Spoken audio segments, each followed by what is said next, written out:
All right. How you getting on? I just closed my eyes there, and it felt amazing. Off to the land of Nod, huh? Who's your little fella? Is he off to the land of Nod? Is he? I couldn't help but notice your little fella there is. He must be off to the land. He must be 2 fucking clicks away from the land and know the little cunt. Sleepy boy, your son, get away from him. Don't be talking to him. Off to the land of Nod, huh? Yeah. Well, I wish I was off to the fucking. I tell you, you don't even. It's funny the things you don't miss. No, like you think you're gonna miss the points. You think you're gonna miss hanging out with your mates. You actually don't even miss sleep. When you have a kid, you don't even miss sleep. What you sleep? What? So I can't fucking look at my darling boy? I don't. I know what I'd rather pick. Off to the land of Nod, huh? There was Noddy. This is fucking PC gone mad, right? Changing Noddy's best mate Big Ears to fucking. What did I change his name to? Hang on. Talk amongst yourselves here for a second. Noddy's Big Ears. What was his? They changed him. Noddy Big Ears Band is the language I'm seeing here. Oh yeah, they called him. Yeah, what did they change his name to though? Why was Noddy and Big Ears Band? Says ABC. Banned. Noddy was labelled a homosexual, misogynist, and a racist. What? Hang on a second. Talk amongst yourselves here for a second. Banned by librarians in the 50s for being insufficient literature, Enid Blyton's top money spinner, Noddy, then became politically incorrect. Only a few years ago, Noddy was labelled as homosexual, misogynist, and a racist. He was labelled a homosexual, misogynist, and a racist, and cast into political exile. What are you talking about? Noddy, the little man with the red and yellow tie. What are you talking? How was he? Sorry, I'm only finding this out now. The writer has been accused of sexism, racism, and xenophobia, and her writing were deemed unfit for growing minds. I was just going to talk about how the fact they had to change Big Ears' name. If you don't know Noddy, right, he's a little twat, a little twerp, right? Little fucking, he's got that real kind of. I'm not going to get it out. I feel like he's got that kind of like, I'm innocent, but he's not like he's got like little rosy cheeks. Do you know what I mean? Like he's using the whole rosy cheek, bat and eyelashes thing to be like kind of a come hither vibe. Do you know what I mean? Like Noddy be the sort of lad who not who you would. Noddy, a pedo might meet Noddy online and then go to his house and Chris Hansen might walk out. Is what I'm saying, right? Noddy's the sort of lad you rock out if you want to entice a paedophile, is what I'm saying. I don't know what they want. I don't know what they're after, but I think if they're after a certain type of cheruby boy, it would be Noddy. And he has an older friend. He's got an old friend. Back then, it was fine to have an old mate. Nowadays, it's a fucking madman from the estate. The salt and the ready salted kid. You know what I mean? That's now you befriend an old man. But he had a little friend, Big Ears. And this is what I was getting at, was that they had to change the name of Big Ears in Noddy to something else. And I was trying to find that. Similarly to Thomas the Tank Engine, they had to call him Mr. Top Hat Man instead of Fat Controller, Fat Twat. You fat controlling twats! The trains will arrive when they arrive, you fat twats! It was decided that Noddy was a closet homosexual who'd had countless of on-screen trysts with his live-in lover. You'll be my live-in lover from a Liverpool, and your name will be Big Ears. You'll be my long-haired lover from a Liverpool. Off to the land of Nod. But rather than face a dramatic removal from show business, it was decided some lifestyle changes were in order for Noddy and his cohorts. How do you be a homosexual and a misogynist and a racist? Not to say that, I've met some gay people who are assholes. Do you know what I mean? I won't name names. But, that's not you don't get a fucking pass. You know what I mean? I will let you away with more. I'm not going to lie. I will let you away with way more, but you don't get a full pass. If you're any kind of, this is the one. This is the podcast now. And they said Simon Harris, and he was on Today FM, and he was like, well, guys, let's not forget the fact that this is COVID-19. There have been 18 other COVIDs, and we have not found a cure for them. Of course, we know that COVID-19 is coronavirus disease 2019 is what it stands for. Not that this is the 19th. It's not like, hey, Michelangelo, where's the other 15 chapels? It's not that kind of shite. This is... So I feel like Simon Harris now about to say something really dumb on very little sleep. So I'm going to rein it in. But apparently Noddy, why am I even reading this? abc.net.au. Noddy, a homosexual misogynist and a racist, with his living lover from Liverpool. Big ears. What did they change his name to? This isn't what I was getting at. Why was Noddy banned? That's the first Google thing. Why was Noddy banned? Mr. Squeaks. Mr. Squeaks. Okay, between Noddy and his live-in partner, Mr. Squeaks, you're hardly fucking closeted, are you? And I will say this about Noddy, now that I'm letting it all hang out. Noddy, I know I described Noddy as a kind of pedo trap previously, a second ago. But let's remember that Noddy is a grown man, okay? Noddy, the little elf boy from Enid Blyton, have I even explained? Noddy drives a car which makes him a grown man, so I'm going to say this now. Noddy, maybe you're part of some larger, nonce-bashers Toyland edition, Maybe you're part of these lads who go up on Facebook Live, entrap people, Chris Hansen comes out, but you are playing a very dirty game. You are playing a very dirty game, looking like that. Dressing like that. Hang on. What's the story? I found something here. All the times Enid Blyton was racist, sexist, and xenophobic in her books. I'm not going to get into this round. Right. No. Okay. Here we go. Noddy. The Noddy series was all about toy characters who lived in Toyland, including, as I mentioned, Noddy, the fuckboy. This included gollywogs, the rag dolls, the highly offensive representations of black people. And in this, these toys were portrayed as thieves, cheats, liars, and criminals. These characters were later removed from the new editions of the Noddy books. But in 1986, there was also one of these characters who steals Noddy's car and dumps him naked in the fucking woods. And they were replaced by goblins in 1986. And they only steal his shoes and apologize at the end. Jesus Christ. I never read the famous five or whatever it is, Enid Blyton. And do you know what? Now I'm glad that I'm dumb. I was like, Ma'am, no, do you know what? Get me Resident Evil 2. I'm not reading that shite because it's racist. So there we have it. Look, you are learning along with me. Noddy, Noddy, who we all know, and a hero of the Toyland community for his nonce bashing, actually turned out he's a horrible racist. I didn't look into the misogyny, but I won't. So that's not the intro I expected for this. I didn't know what I expected. 'Cause I'm running on empty, running on. Oh yeah, the land of Nod. Off to the land of Nod. This is going to be an interesting...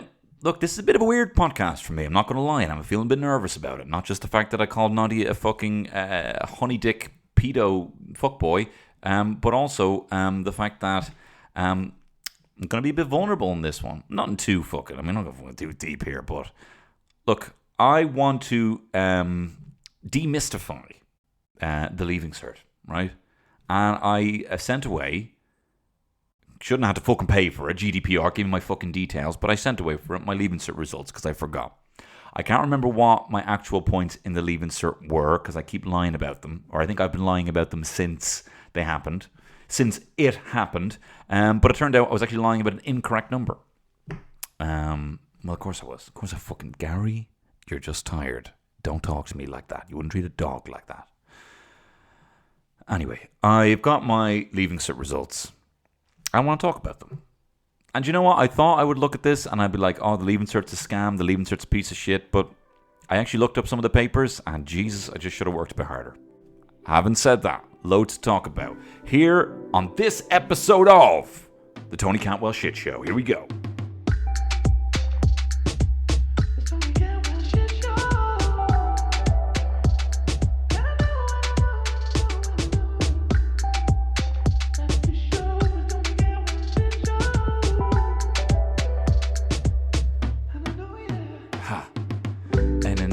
You know me. I'm 1 and 1 and 1 makes 3. Let's have a threesome, baby.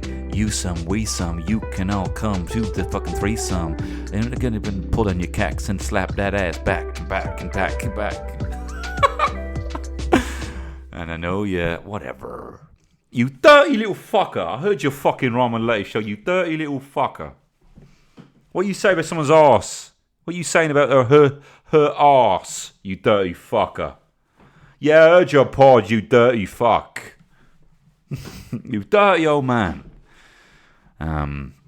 Look, this is someone's first podcast, if that's the case. Hello, how you doing? Welcome. They're not always like this. If you don't know, I recently had a child, a baby, and, you know, all the dumb cliches, all the stuff that I was on the other side of, like you know. Stop bringing up how much they shit. Stop bringing up what they're eating. You know, stop bringing up how many times you're. Stop talking about it. Well, that was me on the other side. Stop talking about your son. That was me on the other side, right? But I'm going to be honest, right? I think what a lot of people do. It's not like I'm talking about the kid a lot. Well, I am now. Gary, leave it. Wouldn't treat a dog like that. It's just people. I tell you, you won't find a quicker deflection than having a kid. You're like, hey, what's going on? How's the new job? Ah, yeah, Grant. No, tell me about the kid, you know? And maybe it's genuine curiosity. I think the majority of it is obligation because you're like, I can't just fucking hang out with a guy and not bring up his kid. That's like it seems like a crime, you know? It seems like some sort of war crime if I don't bring up someone's kid, right? But look, you don't have to bring up the kid. You can talk about me. Don't worry, you can ask me how my podcast is going, you know? You don't have to all be about the kid.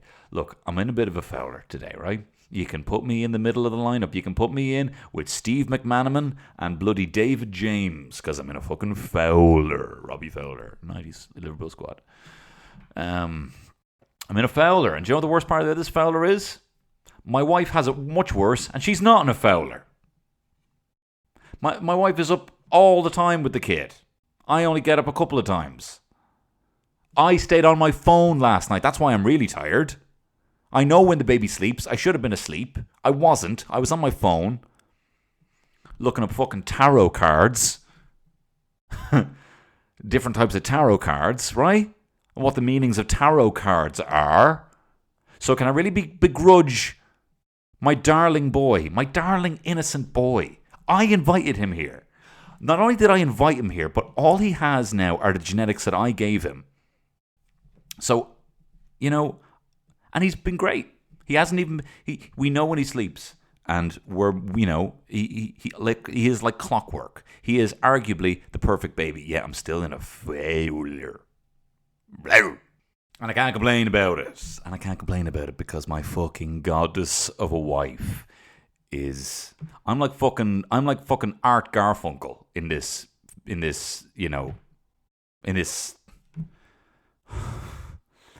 this relationship. I am John Oates in this duo of parenting. And it's like me, I'm there with fucking Paul Simon, right? And he's like, I wrote this new song. I'm like, oh, great.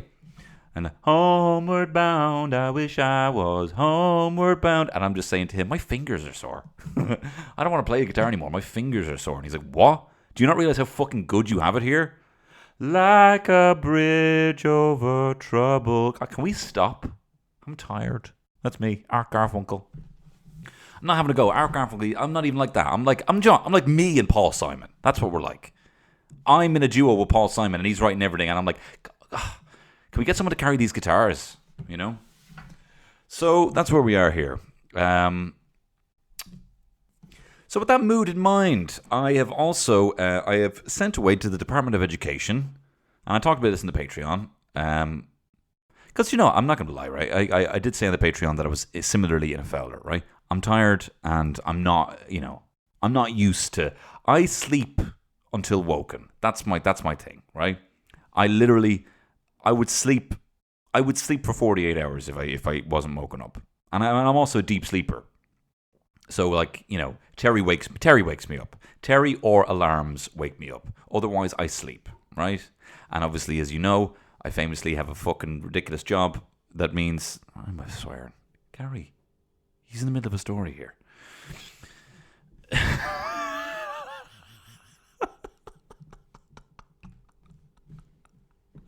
Momoa coming in with the fucking mam energy. Would you leave him? He's in the middle of a story. Thanks, Jason.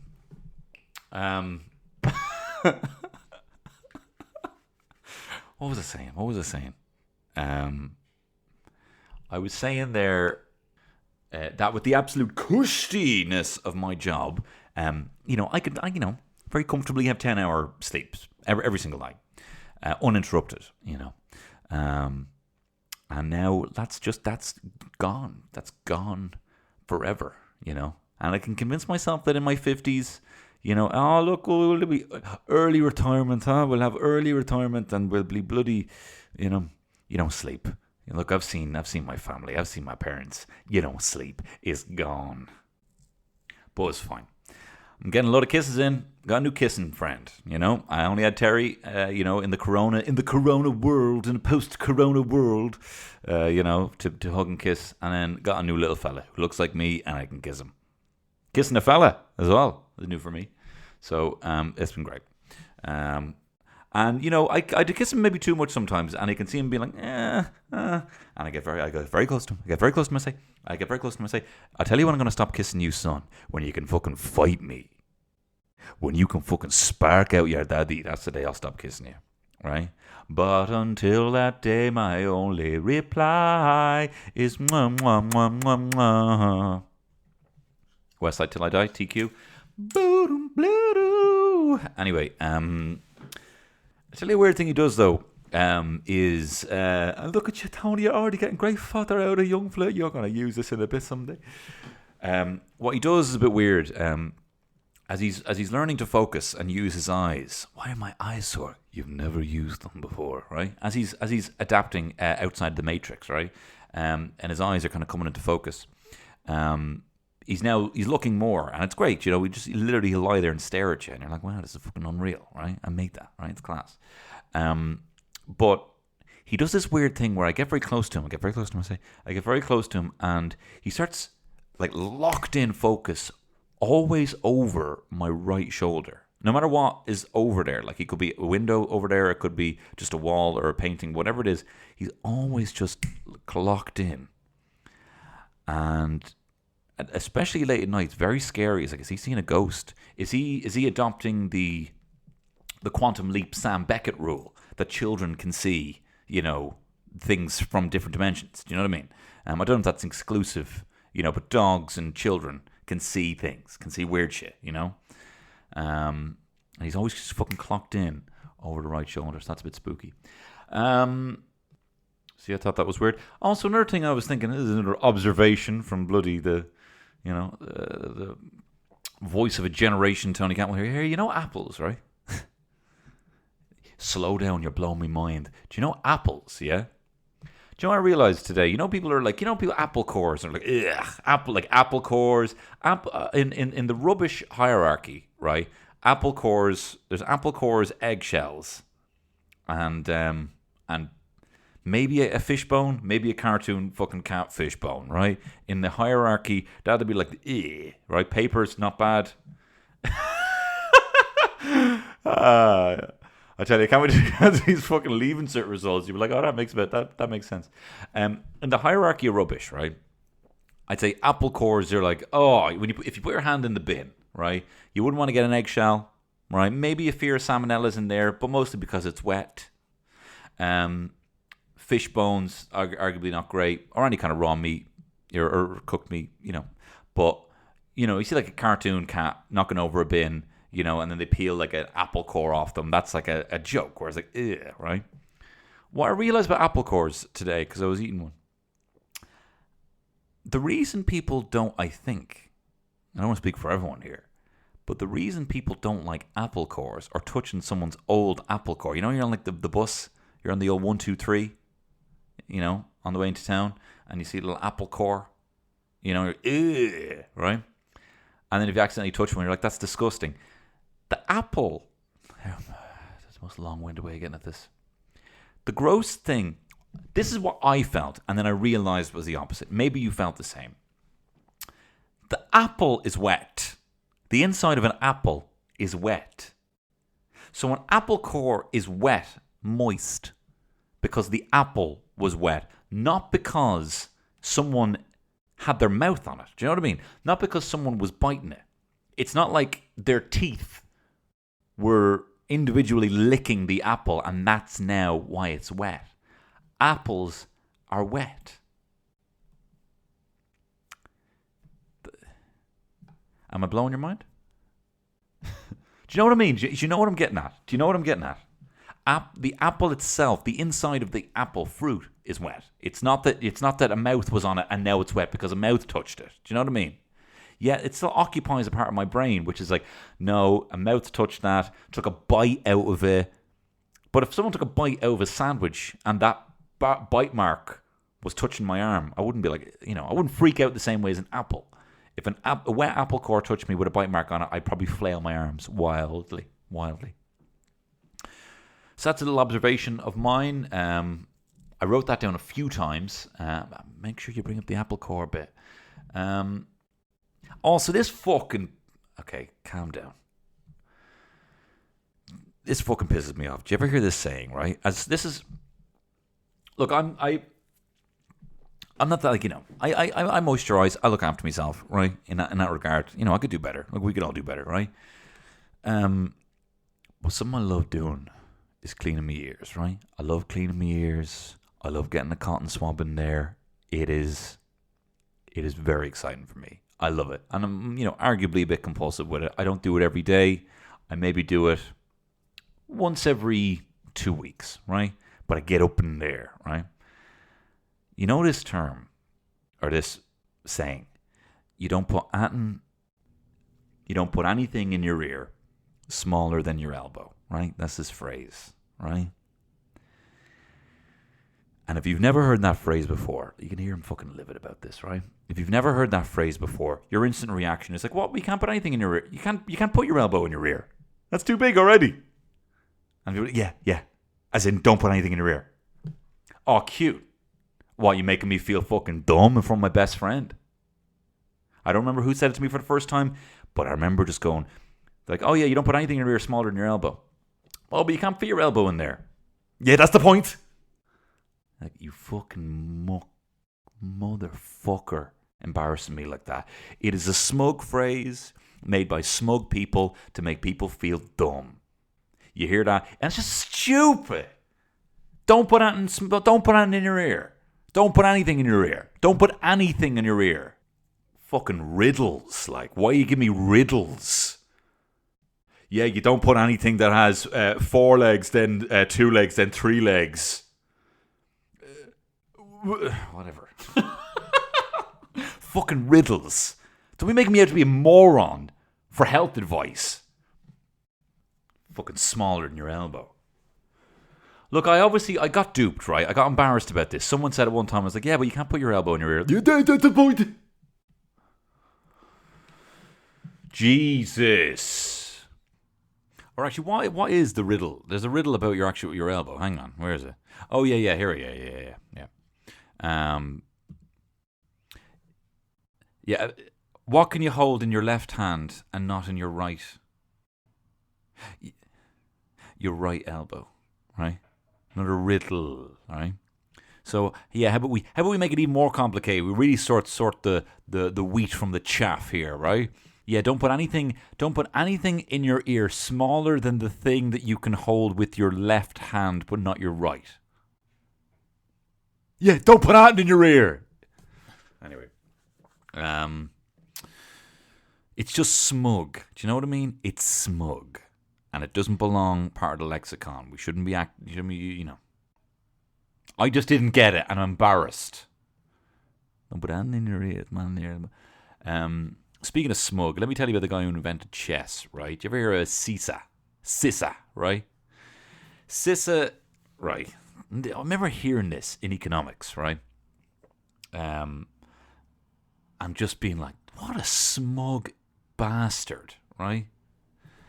So Sisa, so the chessboard already existed for whatever reason. They were playing other games on it. What was it? I don't know. Whatever. The chessboard already existed, right? So this guy Sisa invents chess for this Indian king for educational purposes, right? He's like, oh, that's the king, that's the queen, that's the pawn. This is your little castle, this is your gaff. That's the bishop or whatever it was in India, right? And the king is like, class. That's unreal. Thank you very much. I love this game, right? This is like me talking to John Romero or something like this, I'm the king, of course. Or saying to fucking Corey Barlog from the director of the God of War, right? But like, thank you so much, right? So this is the same kind of like, wow, I respect you. You're an incredible game developer here. You've come here, and as a gift to me, a king, have given me this game. I will give you anything. I am so into this game that I will give you anything, Sisa, whatever your heart desires. If it's a lordship, if it is women, whatever, it's a different time then. If it's, gold, I'll give it to you. Sisa goes, right? Just rice, right? The king's like, what? And he goes, all I ask is rice. All I want is rice, okay? And the king's like, all right. Are you sure all you want is rice? And Sisa goes, yes. But I would like as much rice to fill this chessboard. And I would like 1 grain to be put on the first square and 2 grains on the second square, and for it to double for each square on the chessboard. And the king's like, what? All you want is rice. All you want is rice. And he's like, yes. But for each square to double the previous amount on the square. And the king's like, okay. And he's like, oh, no, wait, hang on. There's like 64 squares on that. We just totted up the numbers, and that's too much rice. We don't have enough. There is not that much rice. If it's, to the power of 64, which we've just figured out, there isn't that much rice. And Sisa's like, ha. And you know what? He got killed. He got fucking killed, and rightfully so. Smug. It's like the cast of Now You See Me, right? Just smug. I just want rice, and I want you.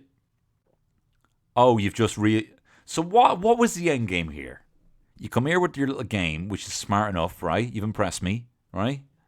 Obviously, you'll never be king because you're not a descendant of God or a descendant of a interbreeding reptile of the Chitahori clan. But you're smart. You've invented this game. I like you. I fancy you. I'll listen to the game. And then he's like, yeah, and I want you to ha! I have come up with a number that you didn't realize of rice. Now, there's stories that he maybe wasn't killed and that he was given like another gift by a king, an idiot probably. Some fucking, I've never heard of a number this big. You shall be king. So that's the guy who invented chess. And I remember hearing that, and it was said to me and it's always said he duped the king with maths. But it's just smug, right? Tell you, if I wasn't so tired, I could probably deliver this better. Anyway, sure. The Leaving Cert. I sent away to the Department of Education, paid €15 for it. They shouldn't have to pay anything. Whatever, give them the money, Give them the money, why not? Education, all that. Paid €15 because I was procrastinating, and I sent away to have my Leaving Cert results. And I thought it'd be fun Because I was talking about the Leaving Cert a couple of weeks ago. I was talking about continual assessment, and I thought it'd be fun to look at my Leaving Cert results. And you know what? Just fucking get them out there. Tell you what they are. Tell you how I did. I'll spoiler alert. Didn't do great, right? Didn't do great. Didn't do terribly, But I'll tell you, I got these Leaving Cert results, and I thought I would be like, oh, this would be funny. This would be like checking a Bebo, checking all like an old Bebo photo of me with a fringe, probably, Oh God, yeah. Or reminisce, nostalgia, And I opened this thing, and I was hit with the same fucking wave of disappointment that I had in 2006, right? 14 years ago, almost. Well, not to the day, but almost 14 years ago this week, I sat down and did my Leaving Cert, right? And I was hit with just a wave of disappointment for multiple reasons. One, they weren't the results that I wanted. Obviously, you want to see success, so you tot them up and you realize you're not going to get. I wasn't going to get anything in my first fucking 5 choices, right? Second realization is, of course, I wasn't going to do well in those subjects. I picked the wrong subjects. These were subjects that I had no interest in.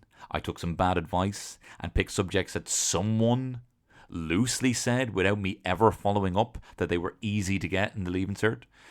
And also that they were such a mishmash of subjects that they were never going to flex. There was no variety in flexing the muscle there, right? Using the same muscle to memorize geographical information as you are economics, in my opinion, or physics, right? And these were not my strong suits. And also just seeing the subjects, I was like, Tony, if you didn't even have the initiative to pick a subject, it's just too much pressure. It is too much pressure, right? I feel like I'm laying into myself as a child here. But the reality is, you come out of transition year doing fuck all, making stuff up, making dumb films, making music, and especially if you're in a, I don't want to say a shit school, right? School isn't shit, but we had a shite TY program. The teachers did their best, but it was shite. It was like, let's just figure out something to do with these kids because we don't know what to do. Let's do fucking drawing lesson or whatever like that. Let's do fucking color in between the lines lesson. It was terrible, right? This was not the kind of flex, the different muscles I need to stop saying flex muscles. This was not kind of explore different avenues that the confines of the junior and Leaving Cert, restrict, This is not letting you then explore different avenues. It wasn't, right? Again, the teachers did their best, but it wasn't, okay? So you come out of that, and then you have to start picking your subjects. So now what you're doing at the age of 15, right? No, 16, right? At the age of 15 to 16, you're full of hormones, right? You're possibly still a frigid, right? You are going into what everyone describes as really shit years. You've been told, even by teachers, that this is the last good year. You've been told to cut down on extracurricular activities because you're going to need to focus on your studies. And now you have to pick subjects. You have to pick subjects now that are going to help you pick the degree that you pick that's going to be your life choice. At the time, we were getting out of it a little bit for the rest of your life. Now it's different. Now people change their jobs all the time. People can even pivot industries quite easily. But at the age of 15, so you're told to just pick these subjects. You don't know anything about them. You haven't got to experience them. And you're given this choice, right?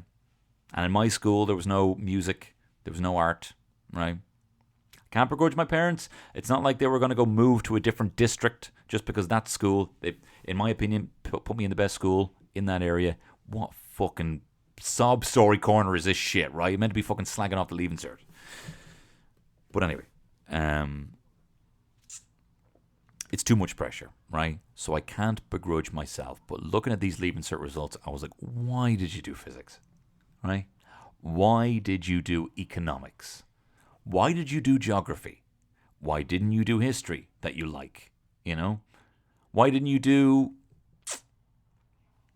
That was pretty much all the options, right? Phys chem, right?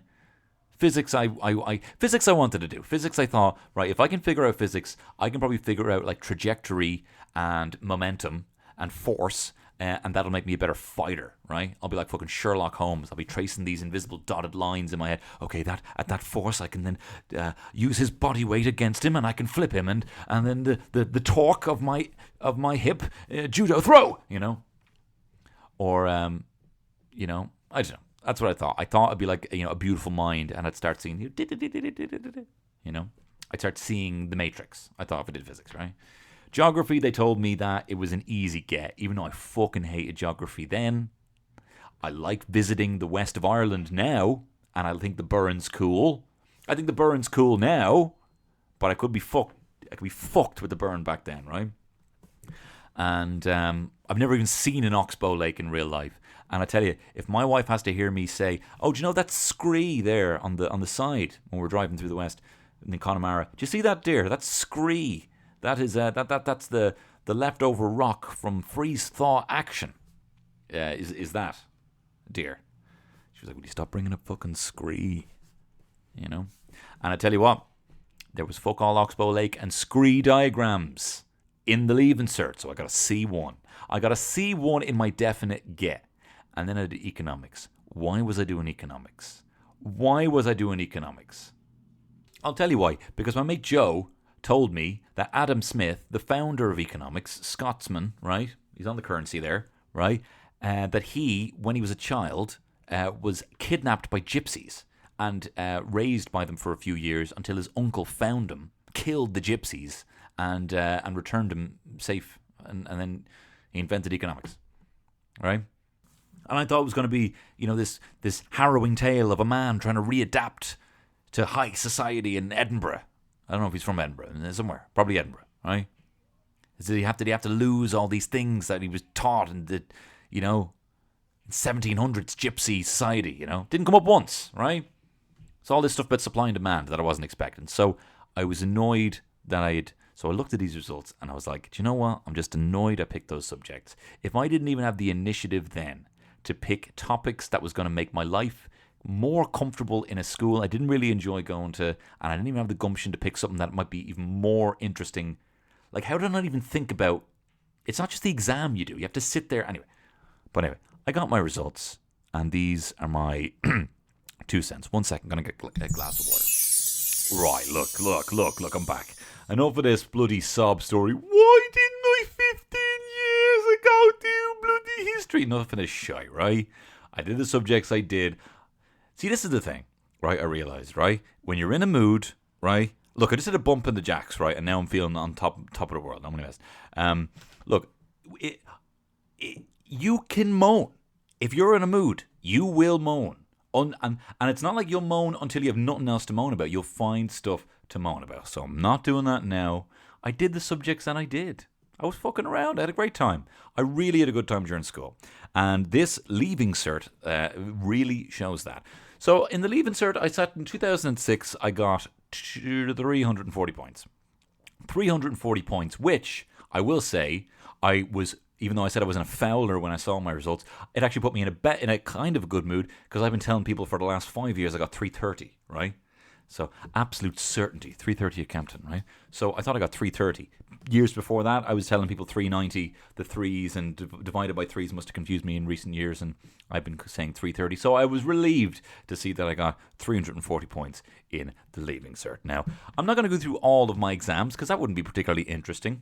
But I will go through. Look, there's a couple of subjects here I'm a bit disappointed with. You know what I mean? Like, and a lot of that does come from Tony. Okay, we'll go in order, right? And I'll see what runs off my brain. As you can, I got a C2 in English.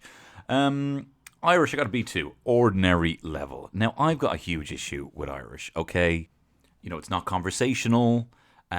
Even like if you look at this, there's two methods I've looked at that teach language. If you're just like trying to cram before you go on like a trip or something, Spain or whatever, you're trying to pick up a bit of conversational French or Italian or Spanish. You got your Duolingo and Michel Thomas. Michel Thomas is a great method if you ever use that.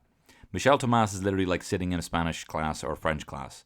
If you know a few dodgy folk online, they can sort you out normally with the darns. But I think there's courses online you can do. Michel Thomas is great because you're just literally sitting there and repeating, and it's just like, okay, you know that, why don't you add that to this part of the language, and eventually you're growing through vocabulary, right? Similarly with Duolingo, it's like, okay, well, you know how to say that and that and that. What if I mix this around like this and this and this? Irish isn't taught like that. Irish is just like, well, you have to, mandatory, you have to know it.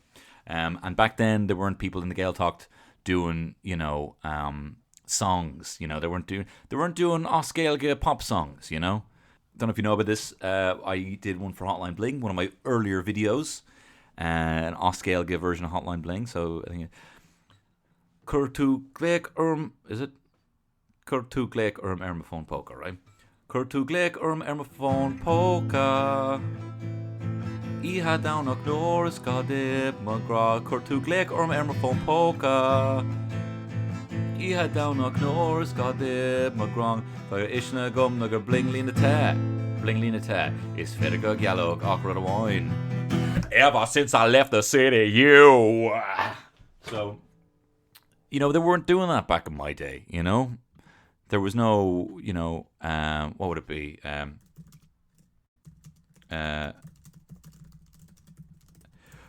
Fucking, hang on, be douchig men or blibune got count.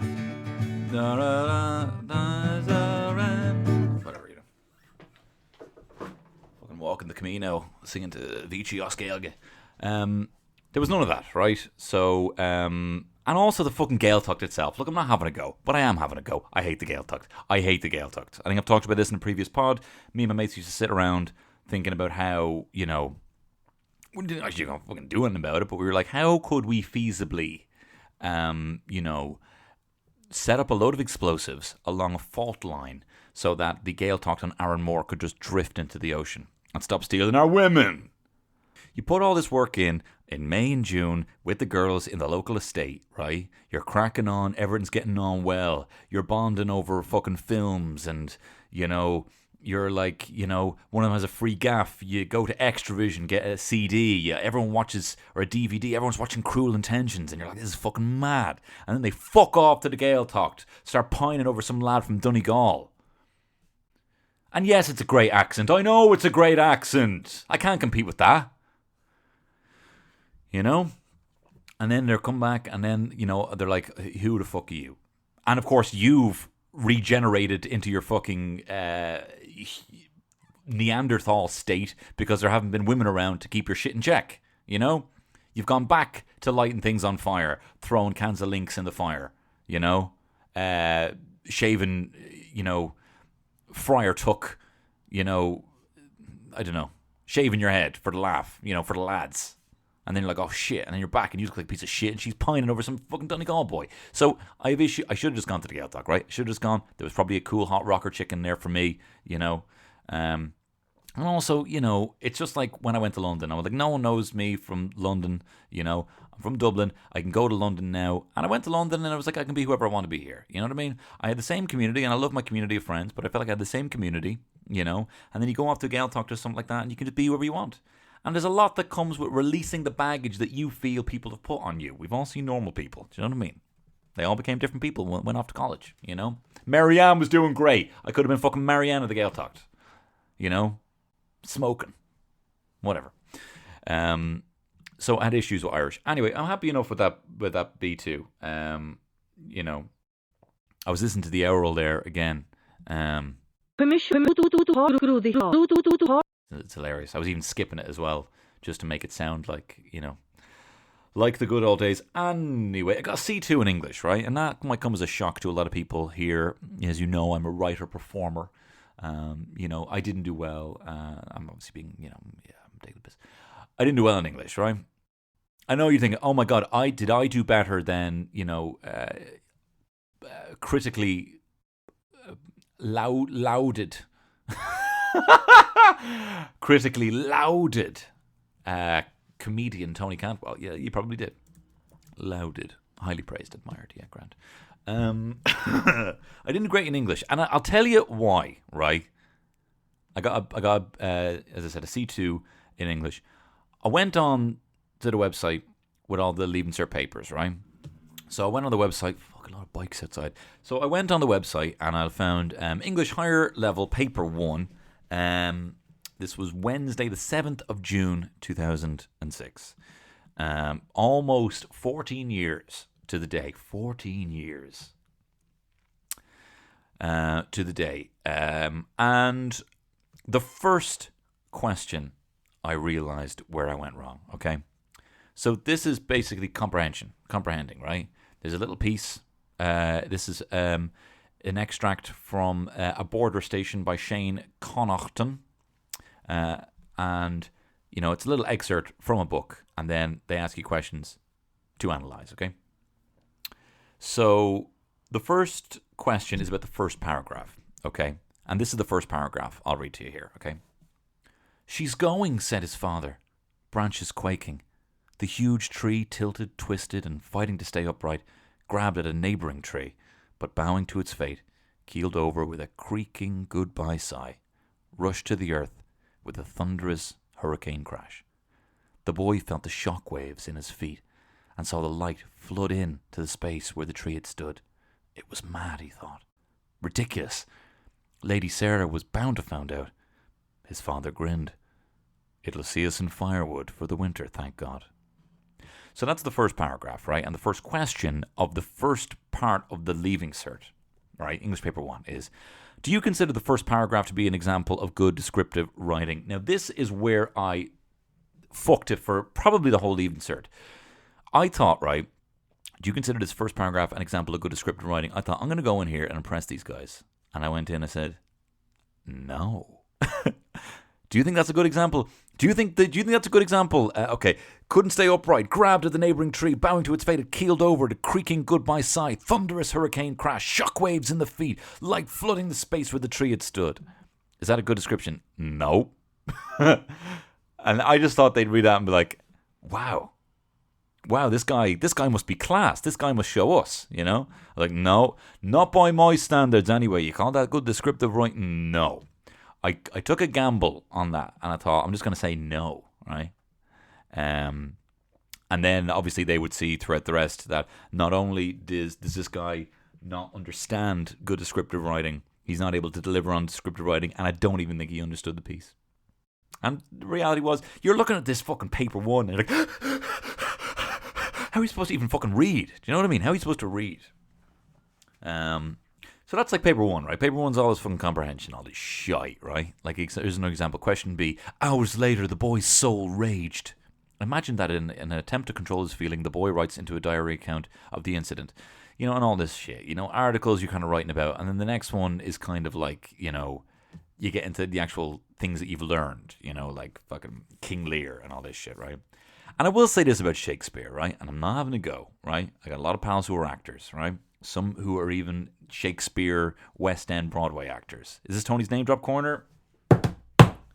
Yeah, go on. Is it Louis Walt or Bono? He's a hard for. Let's find out. It's Tony's Name Drop Corner. Here we go. Thank you, Tristan Carroll, for the new Tony's Name Drop Corner. Gavin Dre, who I act and has become somewhat of a pal through Dream Gun. Is the voice of the lead protagonist in Cyberpunk 2077. He's an actor. He's out on Broadway. It's Tony's Name Drop Corner. Here we go. Thank you very much, Tristan Carroll, for that remix of Tony's Name Drop Corner. So I know that there's people who, acting in Shakespeare isn't easy. You have to remember all them lines. I think I could fake it, though. I'm pretty sure I could fake. I'd have to remember all the lines. That's tough, right? But I reckon. I'll give you an example, right? Here we go. This is the soliloquy, right, from Macbeth, okay? Now, I'm going to read it to you twice, okay? In as Shakespearean actor as I can. But what I've done is, I have highlighted different words, different nouns and verbs, okay? And then I've highlighted completely different ones. So I'm going to read it twice. The first time I've highlighted certain nouns and verbs, and the second time I've highlighted completely different nouns and verbs that I'm going to emphasize, right? So I'm going to emphasize different words, and I'm telling you this, it's going to sound incredible either way, right? But yeah, so if I were to say this to you, you'd be like, this guy sounds like you can make Shakespeare sound like you know what you're talking about, is what I'm saying, okay? So this is the dagger soliloquy from Macbeth, okay? So I'm just trying to prove if I emphasize completely different words, it still sounds like I know what I'm talking about and I can make Shakespeare sound class. Okay, so this is the first one. Is this a dagger which I see before me? The handle toward my hand. Come, let me clutch thee. I have thee not, I still see thee still. Art thou not a fatal vision sensible to feeling as to sight? Or art thou but a dagger of the mind of false creation, proceeding from the heat-oppressed brain? I see thee, yet in form as palpable as this which now I draw. Right? That's the first one. Now, will you hear, I completely emphasize different ones and it sounds just as good, right? Is this a dagger which I see before me? The handle toward my hand. Come, let me clutch thee. I have thee not, and yet I still see thee still. Art thou not fatal vision sensible to feeling as to south thou art but a dagger of the mind? A false creation? Proceeding from the heat-oppressed brain, I see thee yet as form as palpable as this which now I draw. Completely different, but it sounds... And that's the thing. You have, Cumberbatch doing a brand new Shakespeare. When all of a sudden he does fucking, Hamlet, right? You have Benedict Cumberbatch. And I'm not having a go Gavin Dre, my pal Gavin Dre, who's actually been in Hamlet. Is it living? Anyway, sure. I'm just saying. Benedict Cumberbatch comes out. You see, like, oh my God, have you seen the new To Be or Not To Be? Like, every word must have been, like, they've run out of stuff there, To be or not to be? To be or not to be? To be or not to be? To be or not to be? To be or not to be? They've just fucking run. You can just emphasize whatever you want in Shakespeare. The most difficult part is memorizing the lines. It's like remembering the 100 digits of pi, the circle number, but not nearly as impressive.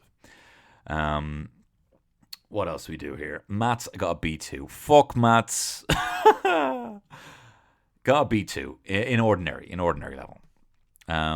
This is no ordinary level maths. No ordinary level maths, Sade. Ordinary Love by Sade. I didn't write anything about maths. Maths, Maths was just, I still, to this day, have nightmares about maths. Like to go in and I should have just, my cousin Omar was great. He would just put his hand up and be like, "Sir, I don't understand that. Can you explain?" And then the teacher would explain at the end of class, right? I never did that. Okay, I would just be like, I'll figure it out.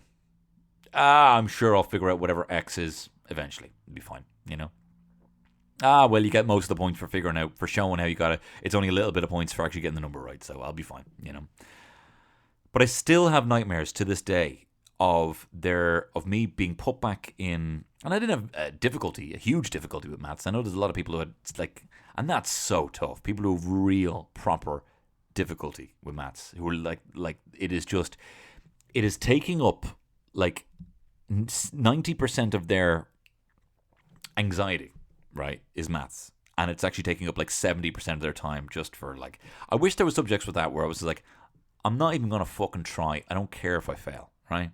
I'm not even going to touch it. I'm going to trim it all down. Because if you think about it, you're only getting 6 anyway, right? So if you just get rid of 1 completely, you're hedging your bets. Anyway, I still have nightmares that I'm back in 6th year as a grown man having to sit the Leaving Cert again to do maths. And I keep thinking, I'm just going to study before the exam. And this isn't even a cool dream. With me and the nip, with me lad out, Didn't need to mention my lad there. I just did that just for a little gag. Because I thought, I've nothing here on this maths thing. What else? Geography, C1. Should have been a fucking B. There was no Oxbow Lakes on the fucking thing. There was no scree. There should have been scree. Geography, boring. It was boring.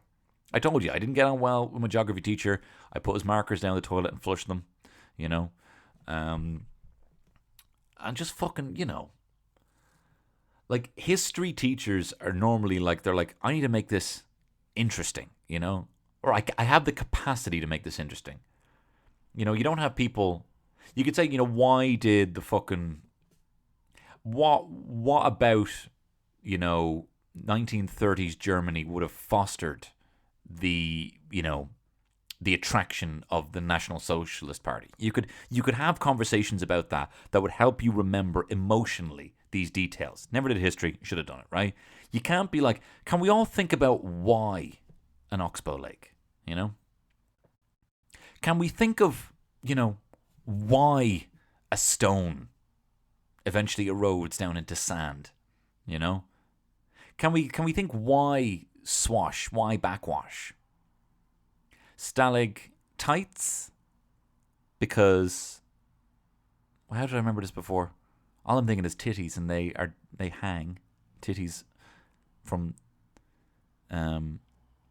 stalactites and stalagmites from the ground up, rise. But that didn't even fucking come up, you know. Fuck all stalactites, fuck all swash backwash, fuck all freeze thaw action. Even though I think that's all junior cert stuff, whatever. So there we are, B2 in ordinary level Irish, a C2 in higher level English. I got a B2 in maths, ordinary level, you know. Well, that was probably the one. That was probably the one where it's just like, look, I'm not gonna impress anyone here. I'm doing fucking past maths. The people, you know, it's impressive people who can do honours maths, right? People who can really get all the way to honours maths and then do well in honours maths. I know sometimes some people just, it really clicks and they get it and that's how their brain works. But the drop off was so severe. Like, can they not just say, look, I'm gonna level with you kids here, right? Day one of fucking fifth year. Look to your pal to the left, look at your pal to the right, because they're not going to be here. This is honours maths. No one's going to make it. There's going to be 3 of you here, and you're all going to be bullied, right? So why not you just save this now, kind of guarantee that this is not going to be your future, except that you can just maybe get by on B1, and then we can train you up with that, you know? Although, having said that, if you do honours for a while and then drop down to pass, you're like, oh my god, this is much easier. But, come on. Can you not fucking level with the kids? Being like, we have a percentage of people who started doing honours maths and then finished, and the percentage isn't very good. So we can be honest with you here and say the majority of you aren't going to make it. Instead, they just make you feel like you're dumb, you know? They make it, oh, well, do you sure you want to drop back to honour, Obviously, they want to make it look like all the results are good, but they got to fucking, if they're not teaching it well enough, do you know what I mean? Anyway, fucking geography, like fucking 2 years of listening to someone fucking shiting on, right? Listen to someone just shiting on and I come away with a C1. What a waste of time. Spanish, I got a C3, and I'll tell you why. It was the last exam. I couldn't give a fuck, right? Irish and English and all, that was like 7th of June. Spanish wasn't coming around. I'm not going to lie. I left my Spanish exam early so I could go to the beach. My mates were at the beach, okay? And I left my Spanish exam early. Okay. You got me. They were like, wow, Tony, you're really out here in no time. I'm like, yep, see? Adios. I'm going to La Playa with my fucking amigos. You know? I'm going to fucking Dolly Mount Playa to have a couple of cervezas, machedole. I'm fucking out of here. See you later. I enjoyed Spanish, you know. It always just felt like I'm not having to go with the language, you know. But it felt more entry level. It felt less precious, you know. French just seemed very fucking, you better not get this fucking wrong, you know. Don't get this wrong, you know. Spanish was like, hey, it's okay, you know. It's okay. C3, you get C3 in Espanol. It's okay, you know. French is kind of like, oh, you gotta c'est toi. Oh, you know. That's just the vibe that I got. So I didn't really mind that. A1 in physics. Here we go. A1 in physics, baby. Ordinary level physics, baby. A1 in ordinary level physics. And that was something I didn't plan on, doing an ordinary level physics. I'd gone in there with the full intention of doing honors physics, you know. It was one of those subjects. This was not like your standard, you know. Well, just in my school anyway, the majority of people did ordinary level maths. Half the people did ordinary level Irish. And, you know, it wasn't... A small percentage were doing ordinary level other subjects than that. The majority were doing higher level subjects in my school, you know. But then I remember on the day, I was like, I don't have a fucking clue what I'm doing this physics exam. And then one of the people put down ordinary level thing. And then I looked at it and I was like, fuck, this is way easier than I thought. And then they were like, oh, sorry, that's the wrong one. I was like, no, I'll take this one. I'm like, you sure? I was like, yep. I'll do it. So I decided on the day to do ordinary level physics. Got an A1, baby, yeah. Which is still fuck all in the grand scheme of things, right? Well, not fuck all, but I thought ordinary level, and if you did well in it, that you would get like 70 points, and you don't. I think you only get about 40 or 50. So, but I had the last laugh. Physics, as I said, was something that I kind of thought I can be like Batman, right? I'm going to be able to measure torque. I'm going to be able to figure shit out like that. And you know what? To be perfectly honest, I didn't mind it. I enjoyed it, because there was things like gravity and rocket science and things that go along with that, and fire. I remember asking, this is in 6th year, right? And I'm doing higher level physics. And I was just bored, right? And it was towards the end of the year. And I said, sir, I know, like, we have, and this is not chemistry, right? But I was like, I'm just curious, right?